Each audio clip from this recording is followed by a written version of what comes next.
그거 품질 차이가, 그러니까 요것은 딱 통제되고 있는 물이고 좀 자연스럽지만 덜 통제되고 있는 물, 이 정도만 받아들이면 됐지, 거기에서 무슨 건강에 유효한 성분, 물 자체가 건강에 가장 중요하고 유효한 성분이지 나머지 미네랄은 다른 음식을 통해 충분히 흡수되는 성분이라서 그렇게 따질 필요는 없는 것 같습니다.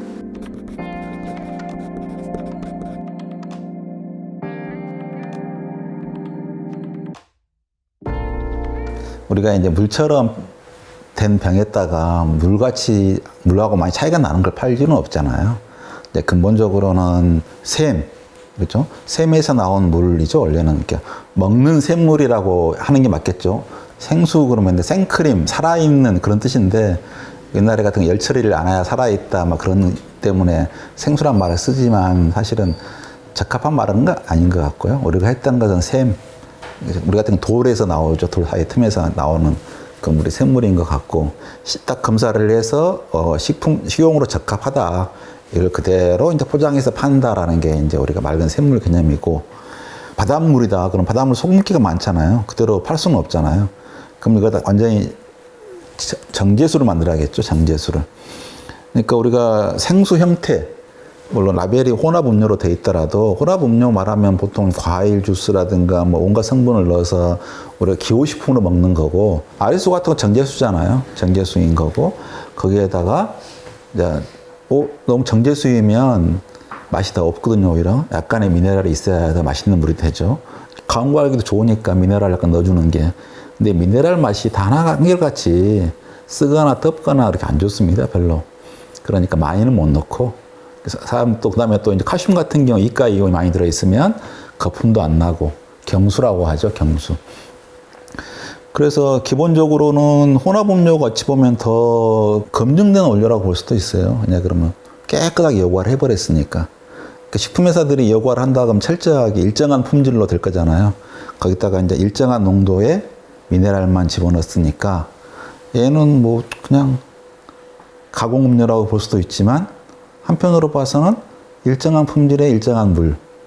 근데 이제 샘물 같은 경우는 걔가 이제 통질을 그대로 담아다 보니까 봄, 여름, 가을, 겨울 물에 녹아나는 정도에 따라서 녹아나는 성분도 약간 달라질 수도 있고, 그래서 또 가끔 가다가 또 엉뚱한 또 방사선 물질이라든가 엉뚱한 물질 뭐 그것도 나올 수도 있고, 그래서 장단점이 있는 것 같아요. 그래서 우리 기본적으로는 그냥 샘에서 나온 물 그대로 담아주는 게 훨씬 더 좋은 물처럼 느껴지지만, 이게 뭐 혼합 음료라 그래서 자취했다가 무슨 우리 몸에 나쁜 성분, 다 돈입니다. 비싸게 넣었을 거 없고, 약간의 우리한테 필요한 미네랄 넣었을 때 맛을 해치지 않은 정도의 미네랄을 첨가한 물, 이게 이제 혼합 음료지, 결국 다른 뭐 기호식품의 혼합 음료하고는 다른 성격으로 팔고 있죠.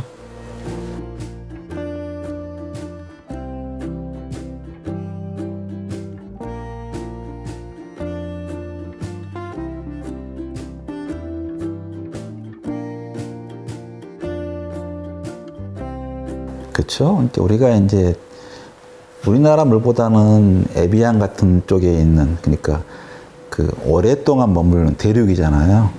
오래 머무른 쪽에 물들이는 그 지형에 따라서 물에 미네랄이 훨씬 많이 녹아 있는 게 있죠. 그러면 우리가 에비안 같은 걸로 뭐 커피를 추출하거나 그럼 전혀 달라지는, 경도가 달라서 몇 배가. 그러니까 우리의 몸에 좋아하는 물은 그 정도는 아니고요. 그렇게 센 물 별로 좋아하지 않고요, 사람들이. 그래서 그거 품질 차이가, 그러니까 요것은 딱 통제되고 있는 물이고 좀 자연스럽지만 덜 통제되고 있는 물, 이 정도만 받아들이면 됐지, 거기에서 무슨 건강에 유효한 성분, 물 자체가 건강에 가장 중요하고 유효한 성분이지 나머지 미네랄은 다른 음식을 통해 충분히 흡수되는 성분이라서 그렇게 따질 필요는 없는 것 같습니다. 그러면 그 정제수는 어떤 물을 정제해요? 여기 다른 회사 보니까요, 또 마케팅을 해야 되니까 거기 뭐 해양 심층수 이런 거 갖다가 이제 깨끗한 물을 갖다가 잘 정제했으니까 뭐가 아무것도 없잖아요. 거기다가 이제 뭐 그런 성분만, 미네랄 성분만 첨가하는 거죠. 그 먹는 생물이라고 하면 안 되죠, 기본적으로.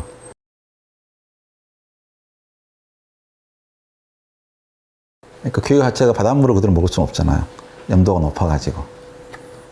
여과해야죠. 여과를 했으면 땅에서 샘처럼 파는 물이 아닌데 샘물이라고 하면 안 되죠.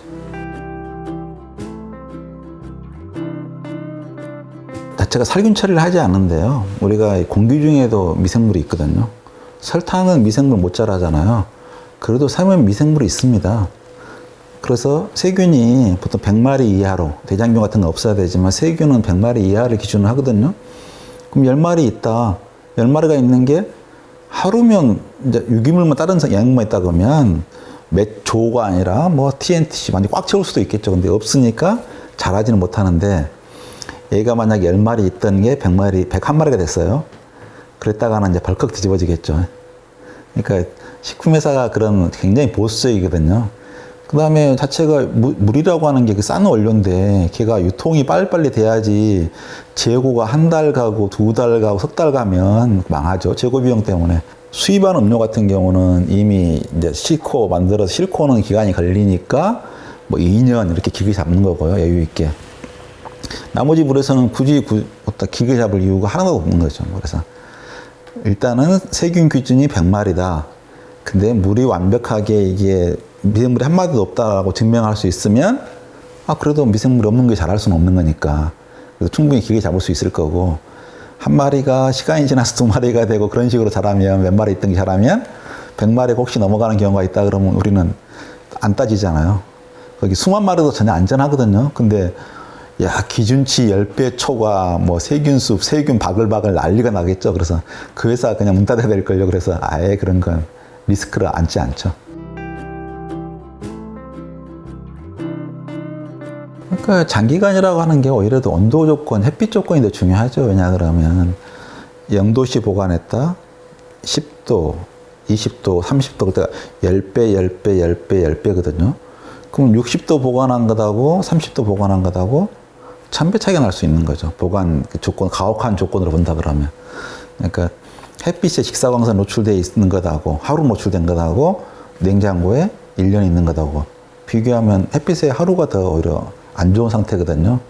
그러니까 사실 기간보다는 이제 보관 조건인데, 근데 보통 일반적일 거라 생각하고 나면 뭐 그렇게까지 따질 필요는 없는데 항상 보면 제품이라고 식품이라고 하는 것 이런 것들은 온도가 10도 올라갈 때마다 반응 속도가 10배씩 증가한다고 편하게 꼭 다 그러지는 않지만 생각하시면 좋을 것 같아요. 그래서 10도씩 보관한 것에 비해서 50도가 되면 10,000배 이상 빨리 변한다.